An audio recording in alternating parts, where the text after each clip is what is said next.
Alright, Richard here with another SEO video. Going to take a bit of a different tack this week. So last week I made a curbside analysis of Etsy's SEO video. I had a look at their historical SEO, what they used to do, what they're doing now. I made a few suggestions about what I think they should be doing into the future. This week I'm just going to concentrate on answering this question. When should my company hire a head of SEO? Now, I'm going to try and answer this question because it's a question that I get I get asked to answer a lot. I try and meet up with different founders, different company founders in Berlin as often as I can. I meet up with other heads of marketing, heads of SEO, heads of sales. I talk with them about what they're doing in their company, what their strategies are for marketing and sales, to make sure that I'm not missing anything and I stay on top of my game. So. This is the question that I hear a lot. When do I hire a head of SEO? Now, I've got a really strong opinion on this, and it's not an opinion that I've just formed idly. I've really done a bit of research, and I've looked at the numbers on this, and I have a strong position, which I'm going to present to you in the next few slides. Alright, so this is what I keep hearing, different permutations of the same question. Look, we've just started our company. Do we need a head of SEO? Alright, the company, we're in a growth phase, we're in our third year. Should we get a head of SEO now? We can't really afford SEO, so we outsource it to an agency. Isn't that good enough? Or look, we can't afford a head of SEO yet. Maybe in year 4, maybe in year 5, those are the versions of this question that I hear all the time. Okay, so before I answer, do you need a head of SEO? I'm going to explain to you what a head of SEO should be able to do. Alright, so a head of SEO is more than just someone who's managing your content and your links. Your head of SEO should be all of that and more. So they need to be able to understand all of the tech stuff that's going on with your website. They need to be able to view the source and pull it apart and go, that's right, that's wrong. They need to be able to understand analysis tools that they can run over your website and find problems. So they need to know all about on-page factors, for example, canonical tags and no index rules in the background, titles, H1s, content, rich snippets. There's just too many tech things for a head of SEO that they need to know for me to put on this page. It would be several slides long. It's getting more and more complex. More and more sites are using Ajax, or they presenting different content depending on the IP of the user. It's not something that's just I kind of know what to do because I've read a few tutorials. A head of SEO needs to be a technical expert in SEO. Alright, funneling, page rank and link juice. This is super important. Your website is going to gather links from other websites. You need to be able to funnel the power of those links to your most important pages. There's no point in sending the same amount of link juice down to your blue and white widgets page when you don't sell very much of those anyway and you don't make much money on them. But if you've got a red and white widgets page and you want to sell thousands of those and the markup is 2,000%, you want to funnel your link juice there. Your head of SEO needs to get that and know how to do it. Your head of SEO, well, they need to be au fait with the concept of limiting which pages are actually shown to the user and which pages are shown to Google. You might have, I don't know, a business directory or a marketplace, and you'll have pages like the Byron Bay chiropractic page, which may or may not actually have any listings yet. You mightn't have got them. So if you've got empty pages, you should never be showing those to Google. Your head of SEO will be all over that. Or you might have pages with content on them, but the content's not very enriched yet. It's the same kind of content that's on other websites about Byron Bay chiropractic. So in that case, you would show that page to your users, but you might not be showing it to Google just as yet. Wait till that content's been enriched. Alright, if you've got a website, if your company's got a website, it's probably responsive. If it's not responsive, you've really got a problem. But even if you've got a responsive one, maybe you've got a problem as well. It's not enough just to have one website that's responsive and the same version is shown to all people. That means you've got a website that's this big on your big screen, and it sizes down to being this wide and about this long on a mobile. That's no fun at all. For starters, it's going to be slow. So much content being shown to a mobile user, well, it's all got to download. The big images, which are being resized down to fit on a mobile, they're going to be too slow to load. And plus, well, there's an occupational health and safety issue for your site users. They could get like a problem with their thumb because they're like scrolling like this to see all of the content, not having a good time. Google, of course, understands if you're doing that, and you're going to get a butt bowl thumbs down, lower rankings, unless you're providing that superb user experience that's targeted depending on the screen size of your user. Alright, multi-country issues. Multi-country SEO is no walk in the park. Your head of SEO really needs to understand link juice funneling around your network of sites. They've got to understand the problems that can occur with hreflang tags. They've got to understand, alright, what's the structure going to be? Are we going to go with a folder or a subdomain or a new domain for every website? And it's going to be different depending on the niche that you're in. They've got to understand that. User experience.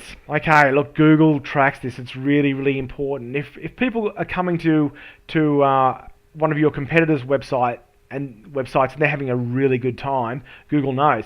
They can see, oh, they come to this website and they've clicked on the filters in the search and they've looked through a few results and they've stayed for about 10 minutes and they've had a good time and they've filled out a form and booyah, it's all good. Versus your website where people come in, your bounce rate's high, the interaction rate is low, they don't visit many pages, Google's going, well, okay, you might have some content, you might have some links, but when people actually come to your site, they're not having a good time. The user experience is low. Your head of SEO needs to be someone who can analyze user experience and come up with ideas on fixing user experience problems that your website invariably is going to have.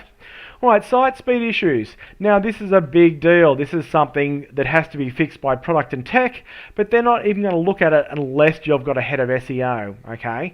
I see this all the time. Big websites or big companies that have got a product and tech team, no head of SEO, they build websites that are slow. Now they build them slow mainly because your head of product and your CTO, they don't have in their KPIs making fast websites. Their KPIs are the powers that be want this web page or they want this product built and they want it done now. And so your head of product designs it, your CTO maps it all out, and the programmers build it. But they don't have speed in there. It's not a metric that's important. It's just make it work. It's done. Off we go to the pub. We're finished. Head of SEO goes, no. Google says it's got to be fast. So your head of SEO will be cross-checking all of your tech stack, all of your build stuff with the product and tech teams to make sure everything is super fast. They've got to understand why things are slow. They've got to understand how to fix them, how to bring the problems to the attention of the product and tech team in such a way that the product and tech team is going to go, oh, okay, let's do that. Alright, what else? Look, your head of SEO has to be a content creation manager, and they've got to understand the modern way of creating content. And it's no longer all about, oh, your content should be 500 words long, and you need to bold some of your keywords and put some links on others and just smash out a bunch of keyword-rich content. That's just not how it works anymore. Google is certainly looking at your content, they're looking at your keywords, but then they're also cross-matching that with user experience. So you've got to create content that is not just keyword rich, not just 500 words. It's got to be a real match to what people are wanting. Do they want it to be nicely laid out? Probably. Do they want it to be 500 words? Don't know. It really depends on the article. In some cases, the user is after 300 words. They don't want to read a lot, but they want graphs and charts and pictures and videos and animations. Or perhaps the user is looking for something really, really in-depth. It really is a case of it's topic and niche dependent. Look to what the user experience look to match the user experience with the user when you're creating your content. Alright, link building. Alright, link building is a big deal. Your head of SEO needs to be a creative link builder. They need to know how to create links, to get links from tier 1 news agencies, to get ancillary links from businesses that are related to yours. They can't just be from bloggers. They can't just be paid links. Your head of SEO is going to know how to do that. Alright, so there's your head of SEO. That's the person that you're looking for. Alright, what next? Do you actually need them? Do you need this head of SEO? Look, really, really simple way of checking do you need an SEO, a head of SEO person.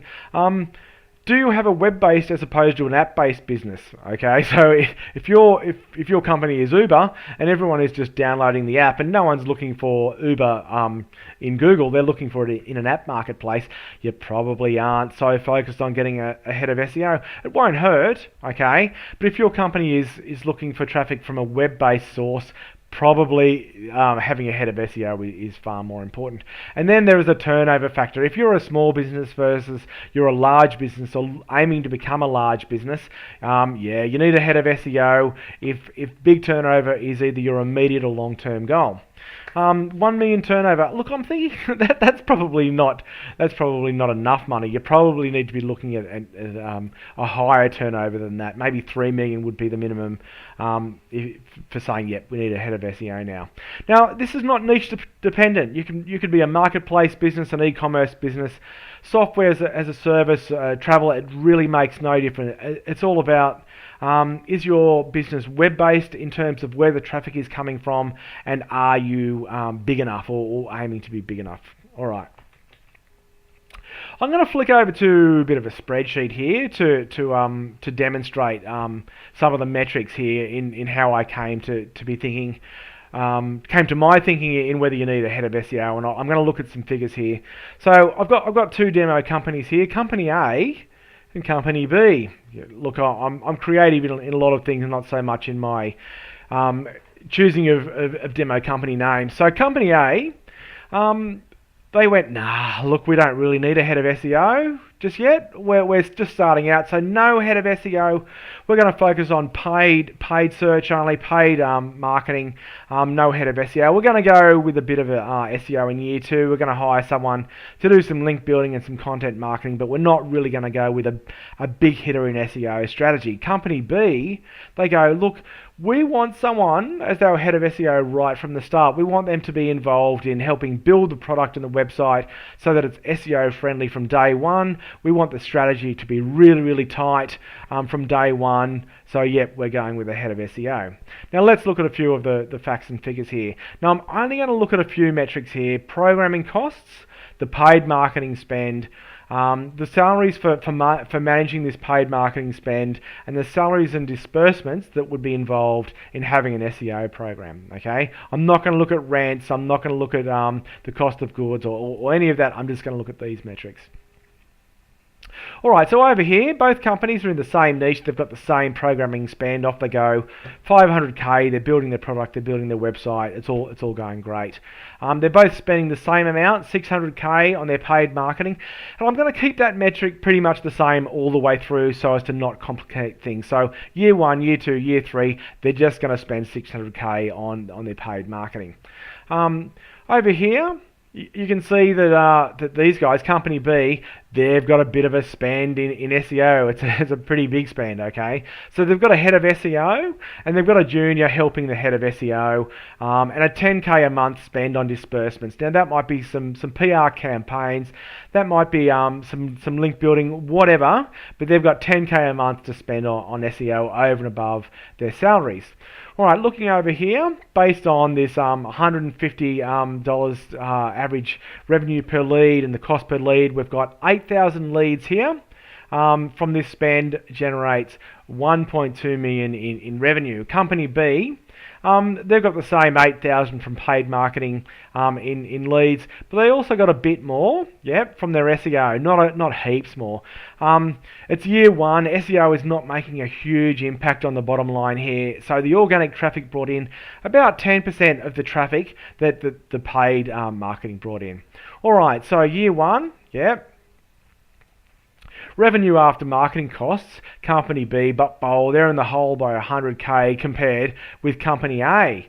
So I hear what you're thinking. So you don't need a head of SEO in year 1, do you? You should just wait till year 2. Doesn't work like that though, and I'll show you why. All right, let's charge on into year 2. Now year two, we've got the same programming spend, we've got the same paid marketing spend. Nothing's changed there. But Company A has now gone, all right, we're not going to get a head of SEO in yet. We still don't need them, but we're going to get some people to write some SEO content and get some links for us. Maybe see if they can arrange some some press and some PR, that sort of thing. So they don't have a big hitter. They don't have someone who's able to do. Let's just go back here. Able to do all of this tech stuff. Okay, they can't do all of that stuff, and they don't really understand the high-end stuff in link building and content creation. They're doing some of it, but it's not the real top shelf stuff. Over here, we've still got our head of SEO and their junior plugging along. They're still spending their 10K per month. But now things are starting to get a bit funky in terms of the bottom line. All right, organic traffic is now 20% of the paid leads for company B in year 2, because SEO, it's like a snowball. You roll the snowball down the hill and it grows. And until you throw the snowball and you throw it hard with a big head of SEO hitter with a big strong arm, that snowball can't grow. But this company B has done that. So year 2, yeah, things are going really, really well. Over here, things are now just starting, and because they don't have a big hitter, they don't have that person that's able to help the product and tech team really shape things. They don't have someone who really knows how to manage the content and the links. Things aren't going to proceed quite as fast as they did over here in year 1. Okay, for company B. So company A gets 5% of their organic traffic, 5% of their traffic from organic in year 2, but over here, yeah, company B, their organic traffic is 20% of paid. So things are starting to really look a bit different now in year 2. Also, we've got returning customers, and returning customers based on the total customers, whether they came from organic or paid. So returning customers here, it's bigger for company B because they got those initial customers from organic in year 1. Now what's going on?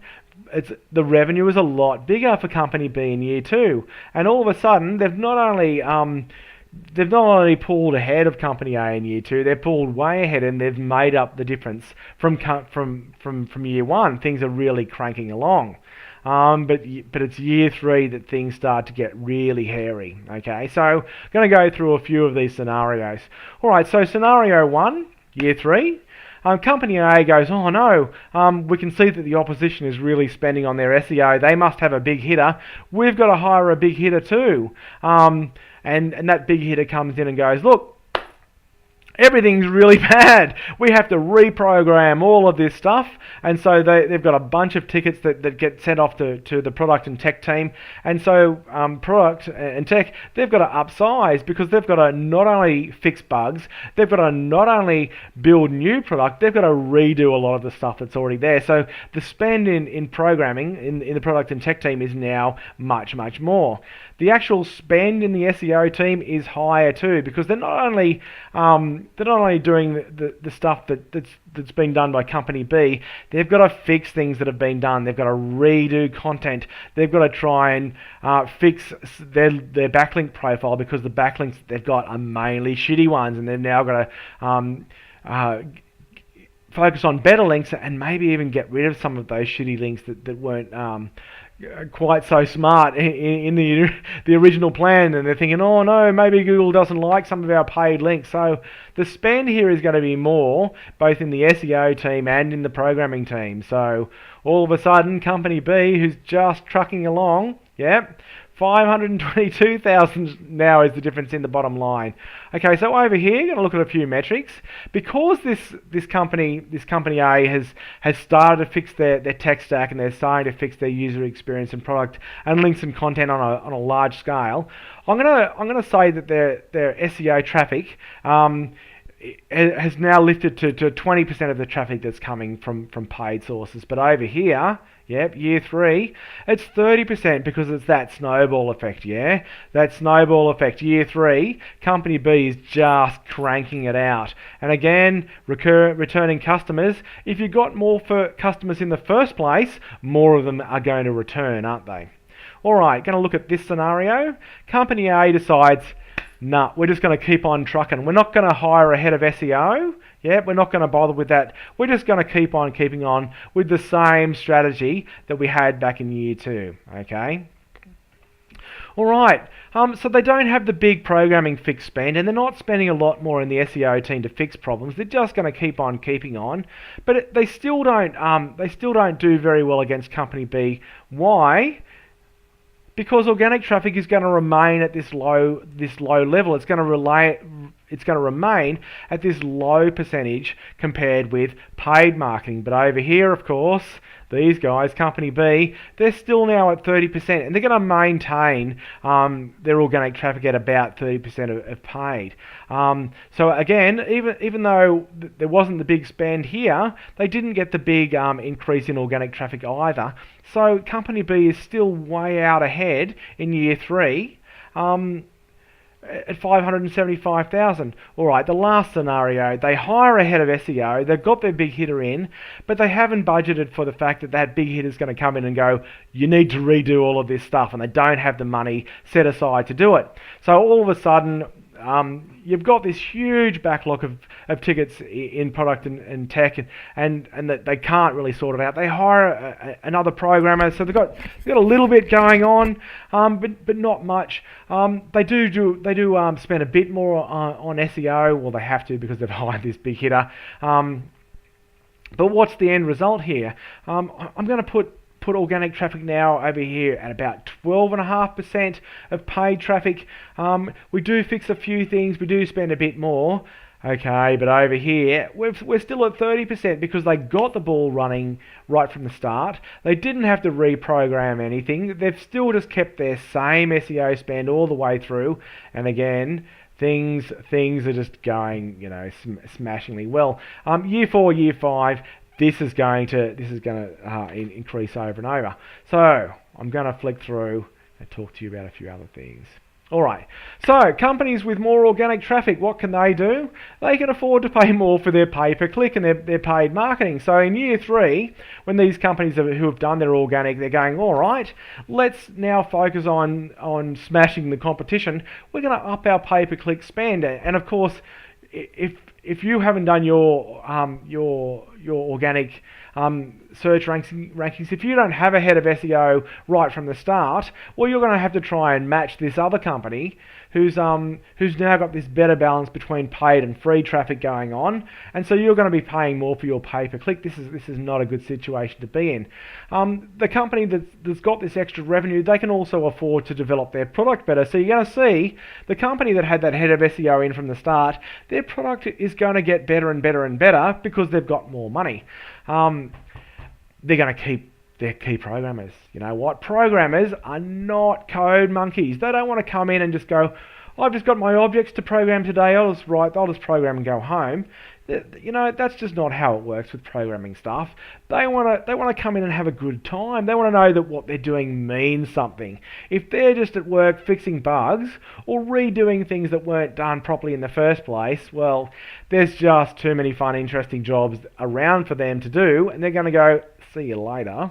I'm going to go to a company that's doing things properly right from the start, and you're going to end up with such a churn of your programming team. You're going to lose the smart people. You're going to lose your knowledge base, the people who really know how things work in terms of your tech stack, and you're not going to move forward very fast at all. So you're going to find an ever-widening gap between your company and this company that's hired the head of SEO right from the start. It's really going to make a difference to the retention of programming staff.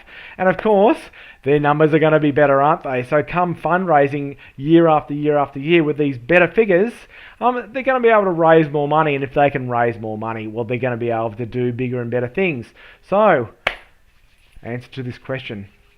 When do you need to hire a head of SEO? You need to hire your head of SEO on day one. If you're looking for big traffic, if you're looking for more than a couple of $1 million in turnover, if you're a web-based business, you need to hire your head of SEO right from the start. Your head of SEO is going to ensure that your product is perfect from day one. Your head of SEO is going to be all over your tech stack to ensure that as your product grows, it's going to be SEO perfect and it's going to put more bums on seats. Your head of SEO is going to roll that snowball down the hill that's going to grow and grow and grow. Your head of SEO is going to make sure that you're not going to find yourself in year 3 having to rebuild things, or just not having the money to rebuild it and just be pulling out your hair and not knowing what to do. So that's my video about when you should hire a head of SEO. Day one. That's when I reckon you should be doing it. And you know what?